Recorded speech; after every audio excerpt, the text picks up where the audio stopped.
Próxima questão: qual músculo localizado em ambos os lados da coluna lombar deve ser levemente visível em uma radiografia de abdômen bem exposta?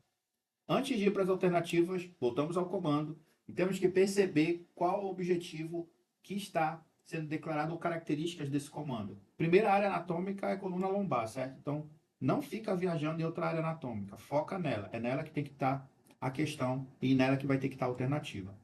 Outra informação importante é a visibilidade. No momento ele está dizendo que você vai ter uma visão concreta, totalmente plausível, barrou qualquer outro tipo de técnica 3D. Não, ele apenas está te dizendo uma característica de visibilidade, tá ok? Mas que num padrão em que um abdômen é bem exposto, a gente vai ter essa relação. Logo, se não for bem exposto, a gente não teria essa visibilidade, certo? Logo, a gente já identifica na comando uma lógica sobre se eu tiver um problema de técnica, certo? Mas nem só de erro de técnica vive um problema de visibilidade do músculo psoas. Pessoal, no caso, muito claramente, a primeira análise sobre o músculo diafragma é muito importante para a área torácica, muito importante para a área de abdômen, mas lembrando, por mais que eu tenha uma análise ali, que eu tenha a relação de centro tendíneos, que é o centro frênico, por exemplo, ou trabalhos que vão estar relacionados às faces costais, como, por exemplo, o processo de Ford, as relações costais de 7 a 12 dos pares e as vértebras L1 e L3 do diafragma, a análise de coluna lombar ela não condiz com o processo. A gente vai mostrar uma imagem aqui, certo? Então, a letra A, ela foge da área, realmente não está dentro do que a gente vai ter de visibilidade radiográfica aqui.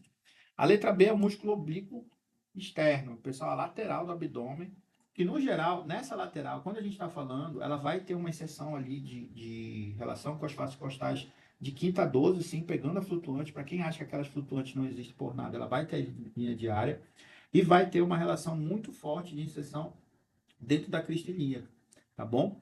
Então, mas aqui não é o caso porque ela pega uma relação lateral, não de coluna lombar. A letra C, o músculo psoas maior, esse sim, correto, vai estar relacionado ao que a gente está buscando na questão. Ele vai aparecer levemente visível, com exceção lá no trocânter menor. E o músculo reto abdominal, apesar de estar na área, não vai ter relação com a área anatômica. Lembra que eu coloquei? A área anatômica da coluna lombar marca muito bem o que a gente quer estudar.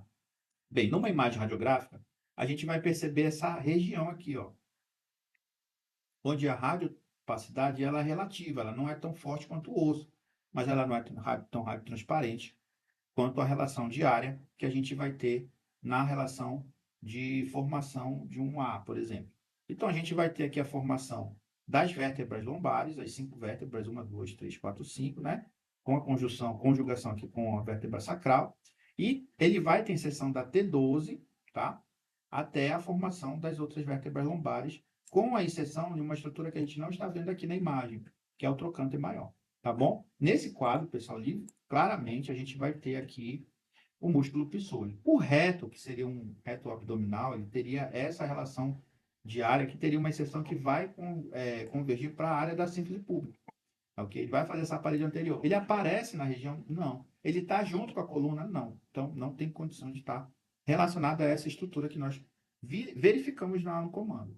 Já o oblíquo externo, que eu falei, ó, ele vai ter uma conjugação forte de estruturação diária na base lateral do abdômen, vai lá desde a quinta vértebra, desculpa, desde o quinto arco costal até as conjugações da margem do quadril, e aí a gente vai ter a cristilia aqui como base e eles vão fazer essa relação diária, mas para a questão, lembrando, nós estamos falando de uma circunstância que tem que estar com a coluna lombar. Não é o caso e o diafragma aqui não aparece. No entanto, olha aqui, ó, padrões que a gente pode estar observando quando a gente consegue ter uma mínima visão leve. Vocês percebem que conforme colocou, é levemente visível. Não vou ter lá, nossa, eu vou conseguir ver com muita relação, uma textura muito alta na imagem. Não, não vou ver. Mas quando eu perco essa visão, pessoal, leve, é porque, olha aqui, ó, alguma alteração está acontecendo a nível de fluido, seja líquido ou gasoso ou conjugado, no caso. Então, a gente vai ter uma alteração radiográfica que vai, no caso, ofuscar ou vai obliterar e vai perder essa visibilidade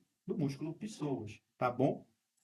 E aqui, por exemplo, a gente pode achar nele algo de estruturado, tá bom? Mas aí a gente precisa ir para uma técnica que vai dar essa relação diária para a gente ver no tecido muscular, que é considerado um tecido mole, uma relação de contraste mais definida. Mas a gente percebe a mudança de estrutura diária. Realmente, pessoal, quando a gente perde quando a gente vê paciente, observa paciente que tem realmente mudanças intramusculares na relação do pessoas maior, realmente, esse paciente sofre muito porque ele liga todo um eixo central aqui de relação de coluna com o trocânter menor. Então, imagina, o teu fêmur tem uma áreazinha do trocânter menor que está ligada, aqui, ó, está ligada ao músculo pessoas maior.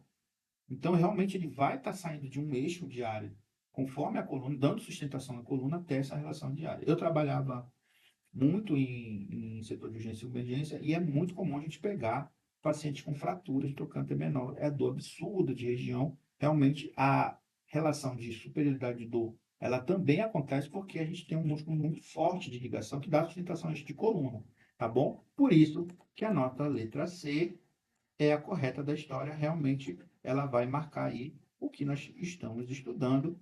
Sendo assim, vamos para a próxima questão.